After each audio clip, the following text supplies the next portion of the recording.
Hi everybody, my name is Ishmael Mohammed. Today we're going to be talking about dialysis infections in the hospital.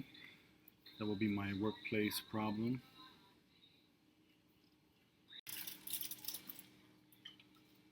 So I'm going to give you a little bit of background about some of the dialysis patients getting dialysis infections in the hospital, and we're trying to figure out ways to decrease the infection rate.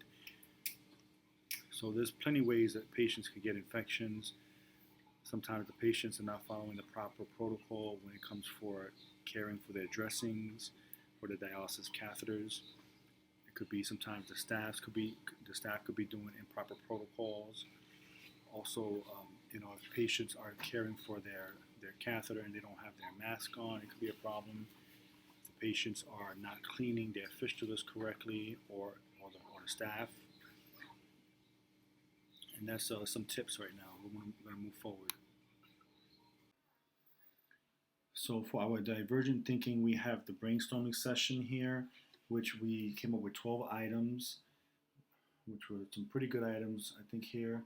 We had our nephrologists, some nurses, some researchers, and we had two patients and some dialysis techs. For our first one here, we had the antibacterial coating catheter, which is a great idea, the chlorhexidine catheter scrub, chlorhexidine catheter caps, chlorhexidine dressing packs, vascular fistula, vascular access for fistula, which will be a surgical procedure, and also the graft will be a surgical procedure. They will have to transition from a catheter to a fistula or a graft, the patient.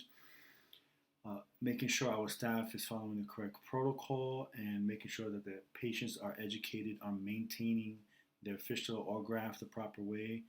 Additional PPE, evaluating surgical procedures, isolating the patient more. With maybe a person with a catheter, we would isolate them a little more away from other patients, or peritoneal dialysis. For our devil's advocate thinking, I really like this because this helps us to narrow down the three main things that we want to focus on, and also some of the resistance that we'll probably get from our staff or our patients, or any other problems that we may have. So the first thing we narrowed down to the vascular access as being our primary source that would help to reduce infections. So that will be a fistula or a graft. Educating the patients and our staff on catheter care, and also our antibacterial coating catheter, which we also put for the scrub, the dressing, and the caps. Some of the resistance that we've seen would be from our staff that want to do things the old way. Some patients that they don't want to get needles stuck in their arm with a fistula, and so they want to stay with the catheter because of that. But the catheter is something that you can get an infection, you can die from. So it's more important to stay alive, and we try to stress that. For our weighted ranking matrix, we kind of narrowed it down to the vascular access. The total was 9.6.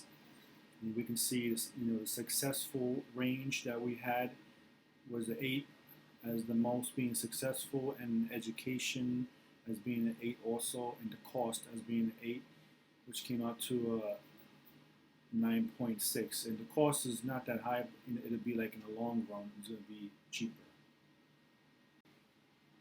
For the process decision program chart, we have the implementation for the vascular access, fistula or graft. First thing we're going to go with is the defining access selection process, which will be the nephrologist will check to see if the patient can use a fistula or a graft in their arm. So, or maybe they can't have either one because their veins are too small. The next thing will be to educate the patient on the pros and the cons. The patient doesn't want to have the fistula still, so we have to reinforce education to make sure they understand that this is the best way to go. Even though they don't want needles in their arm, they don't have to have needles, but this is the safest way to continue to live and to be on dialysis. Also, the time frame of when the patient is going to get the fistula in their arm. Sometimes, they have to move back to surgery based on something that's maybe going on with the patient.